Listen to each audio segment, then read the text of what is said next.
Kembali di Kompas Siang, Saudara. Pada Selasa pagi, Pengadilan Militer Tinggi 2 Jakarta menggelar sidang perdana kasus dugaan tabrak lari yang menewaskan sepasang remaja bernama Salsabila dan Handi Saputra di Nagrek, Jawa Barat pada 8 Desember tahun lalu.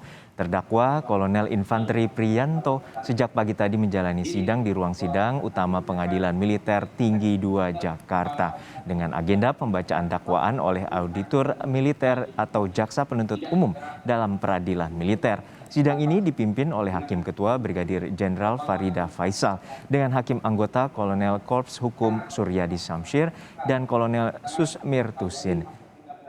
Meski terdakwa dalam kasus ini adalah 3 anggota TNI, yakni Kolonel Infanteri Priyanto, Kopda Ahmad Soleh, dan Kopda Andreas Dwi Atmoko, ketiganya menjalani persidangan secara terpisah karena perbedaan pangkat dan berkas perkara yang terpisah. Terdakwa Kopda Ahmad Saleh dan Andreas Dwi Atmoko akan diadili di Pengadilan Militer Tinggi 208 Jakarta.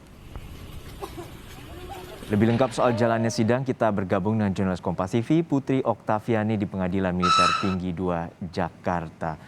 Okta, jadi apa isi dari pembacaan dakwaan yang telah disampaikan oleh auditor militer terhadap terdakwa Kolonel Infanteri Priyanto? Ya, selamat siang Juno dan juga saudara. Untuk sidangnya sendiri saat ini sudah selesai di Pengadilan Militer Tinggi 2 Jakarta, di mana tadi adalah agendanya pembacaan dakwaan kepada Kolonel Infanteri Priyanto. Ini merupakan oknum TNI yang menabrak 2 sejoli, yakni Handi Saputra dan juga Salsabila.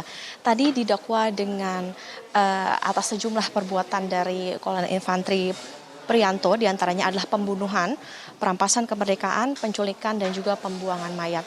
Tadi juga sudah disebutkan beberapa pasal yang disebut dalam dakwaan tadi, diantaranya adalah pasal 340 KUHP, kemudian pasal 338 KUHP, untuk penculikannya pasal 328 KUHP, perampasan kemerdekaan pasal 333 KUHP, dan untuk pencurian mayat ya ini pasal 181 KUHP.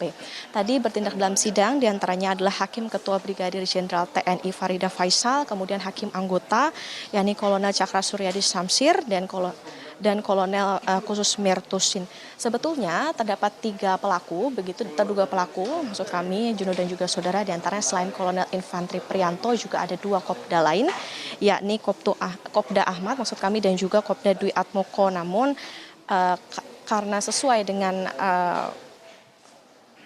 di berkas perkaranya ini mereka ketiganya dipisah, begitu maka memang sesuai dengan ketentuan maka pengadilannya pun juga dipisah, di mana kalau di sini merupakan untuk perwira tinggi yakni di Pengadilan Militer Tinggi 2, sementara untuk yang bukan perwira menengah yakni di 2 kopda tersebut yakni adalah di tingkat Pengadilan Militer 208. Sejauh ini selama proses hukumnya sendiri ketiganya ini sudah ditetapkan sebagai tersangka dan juga ditahan di Pomdam Jaya, di mana ini merupakan kelanjutan begitu Juno dan juga saudara atas kasus yang terjadi di Garut kala itu, di mana ini menewaskan 2 korban yakni Handi dan juga Salsabila yang akhirnya ditemukan di wilayah Cilacap dan juga di Banyumas. Dan tadi setelah selesai sidang begitu tadi di Kolonel Infanteri Priyanto ditanyakan apakah akan mengajukan eksepsi, namun dijawab tidak akan mengajukan eksepsi, sehingga nantinya sidang akan dilanjutkan dengan pemeriksaan saksi di pekan depan atau di tanggal 15 Maret 2022. Juno. Baik, terima kasih rekan Putri Oktaviani dari Pengadilan Militer Tinggi 2 Jakarta.